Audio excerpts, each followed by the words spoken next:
Evening all, welcome back to Factorio. Today, we're going to do something that just defies the mind. No, we're not. We're going to do boring stuff, but we are going to blow up stuff with the artillery. So stick around for that.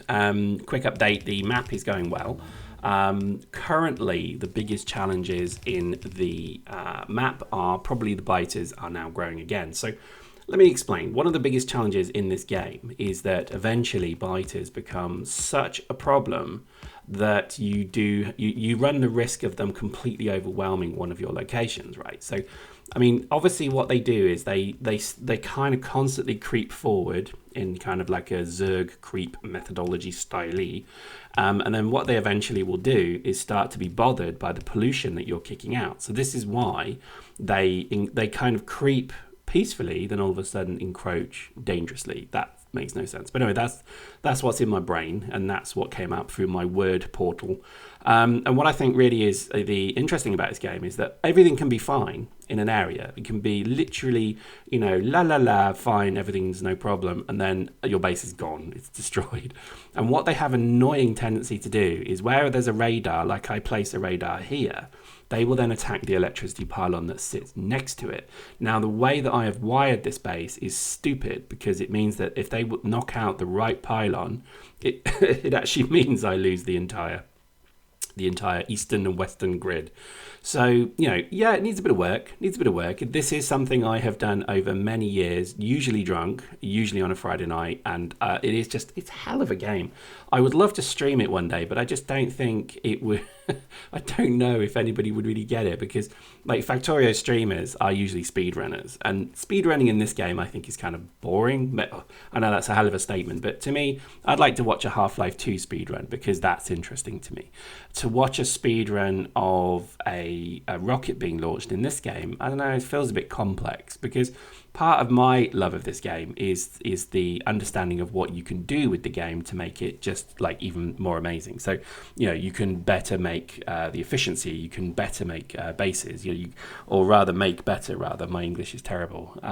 So this is kind of why I like the game because it's not necessarily something you have to do quickly, it's something that you can do and enjoy. So, for example, this 4-lane network that I'm running on with the railway took me forever to do that. That's why I stopped, because it took me 2 days to do that. Because the signaling, I couldn't work out the signaling. It took me a real amount of time to figure out how to do it properly and efficiently. Yes, I could put 4 tracks down. Yes, it would kind of work. But I want it to work optimally, if that's a word. So part of what I was trying to do there was make sure that it kind of worked well. So that's why I was doing it.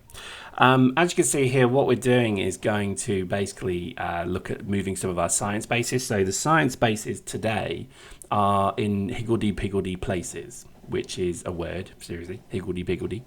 I've made nice new bases like this one. This is all nice and clear with multiple buffers, so I can have multiple trains, but I think it needs a bit more. So that's what I'll be doing in the background. But while I'm doing that, we're going to talk about the game in general, because what's interesting about Factorio is that it's still an alpha, I believe. I could be wrong. Post in the comments if I got that wrong. I think it's still alpha.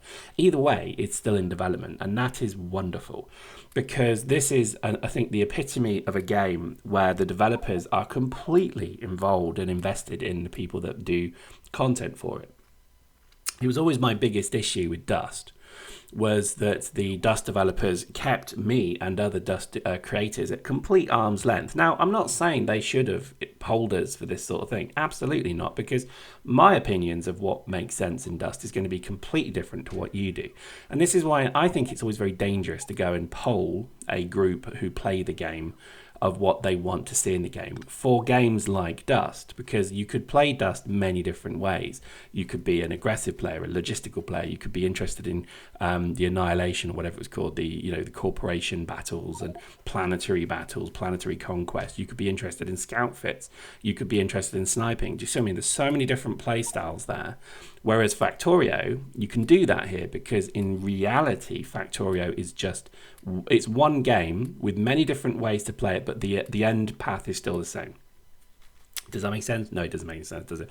But what I'm trying to get to is that, really, the game experience for most people is relatively uniform. Okay, so you all have to kind of build and mine and do this and do that and so on. Now, you don't have to do a rail network. You don't have to do conveyors versus bots. You can make that decision. But at the end of the day, the experience is roughly the same. Plus, this is a game of developers who I think are quite honestly human. Now, this has been a complaint of mine for a long time, is that developers nowadays do tend to try. It's funny because I see this at my work, where I see people try and act like they're on The Apprentice. They try and act like, oh yes, I'm a businessman. Yes, I'm Donald Trump. Yes, oh yes, good point. Oh yeah, victory. Oh, let's play squash. I'll grind your face. And these are people who quite frankly just make me want to vomit and puke and piss at the same time, because that's not how it is. Real business is not done like The Apprentice. The Apprentice is entertainment. But yet it fooled an entire population into thinking that Donald Trump was a good businessman, because they showed this representation of what what business for those who don't do it is like. So it's about dog eat dog and destroy this. It's not. It's all about teamwork. Everything I've ever seen in top flight business is all about teamwork. And if you don't work as a team, you're gone. And that's how it's always been. Yes, there's leaders and yes, there's people who are in charge, but that doesn't mean that they sit there and literally, they're the ones that work the hardest in my experience. But then that's not the perception that people have. People have the perception that people in business are lazy bastards. And, if you're at the top, you can sit and do nothing while the workers do everything. It's just not the case. I mean, British Leyland in the 1970s proved this, categorically, that, to be frank, if you don't have the right people in management and the right people on the shop floor, then there's this perception of they're lazy on the shop floor, they're lazy on the management, and it's ridiculous. And I think that's what things like The Apprentice does. But anyway, in a roundabout way, coming back to gaming, I think gaming suffers from the same thing, where if you're a developer, and it's like this thing, do you know, you've probably got a friend, right? I bet you have a friend who, if they got backstage passes to a concert, or they got invited to E3 or whatever it is that they are interested in, the NBA finals, whatever it is, that you would hear about it until time immemorial, right? So they would just go on and on about the fact that they've got backstage passes to see Metallica bra. And while everybody has the right to brag and say, yes, I got this, that's cool. And then everybody has the right to say, that's pretty cool. It ends there. No more. That's it. No more. Once you go through that piece of saying, oh, that's really cool. That's interesting. Oh, well done. That's really cool for you. No more. It then doesn't get repeated every 20 seconds, which I have friends who are like that. Now, what's interesting is that developers, I think, have become like this, where, it's like people trying to say, oh, yes, I'm a games developer. And you could argue, no, you're not.